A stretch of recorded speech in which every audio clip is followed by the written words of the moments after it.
1962 میں ہندوستان کے prime minister Jawahar Lal Nehru, Pandit Jawahar Lal Nehru Lahore تشریف لائے، کیونکہ انہوں نے انڈس بیسن ٹریٹی پہ سائن کرنا تھا. یہ جو ہمارے دریاؤں کی سیٹلمنٹ ہوئی تھی ورلڈ بینک کے سپرویژن کے تحت. ایئرپورٹ سے جو اترے تو مل ملا کے انہوں نے گورنر کو کہا ویسٹ پاکستان، جو اختر حسین تھے ICS افسر تھے، کہ میں استاد دامن سے ملنا چاہتا ہوں. گورنر صاحب کو کیا پتا استاد دامن کون ہے. انہوں نے پوچھا اپنے چیف سیکرٹری ہو از دس دامن.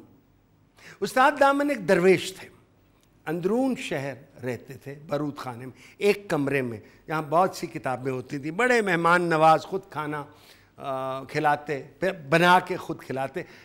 فیض صاحب بھٹو صاحب کے مشیر بنا دیے گئے، لیکن دامن جو تھے شاعری کرتے تھے، اور شاعری ذرا سخت والی کرتے ہیں. مثلا ایک ان کا مصرع یہ بھی تھا کہ کھائی جاؤ پیت کنے کھولنا، وچو وچو کھائی جاؤ اتر رولا پائی جاؤ. ٹھیک ہے. اور اس میں یہ بھی تھا ان ہمارے انی نو کسن بجے تھمی نو جنی تیتھوں انی پہندی اونی انی پائی جاؤ، کھائی جاؤ پیت کنے کھولنا. اب بھٹو صاحب نے شملہ جانا تھا اندرا گاندھی سے ملنے، تو انہوں نے تمام جو سیاسی لوگ تھے ان کو اکٹھا کیا مری میں، اور ان سے مذاکرات کیے. انہوں نے کہا کہ میں جا کے اندرا گاندھی سے ملنا چاہتا ہوں، اور میں نے اپنے جو پریزنر آف وار قیدی ہیں ان کو رہا کرانا ہے، ہماری زمین ان کے قبضے میں، یہ باتیں کرنی ہیں. تو وہ شملہ چلے گئے.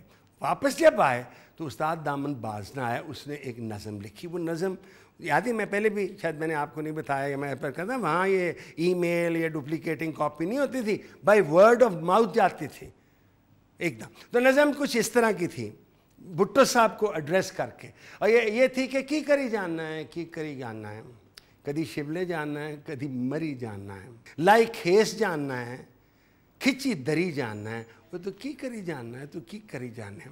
تڑا تاس جاننا ہے تڑا توس جاننا ہے، جتھے جاننا ہے تو بن کے جلوس جاننا ہے، وہ تو کی کری جاننا ہے کی کری جاننا ہے.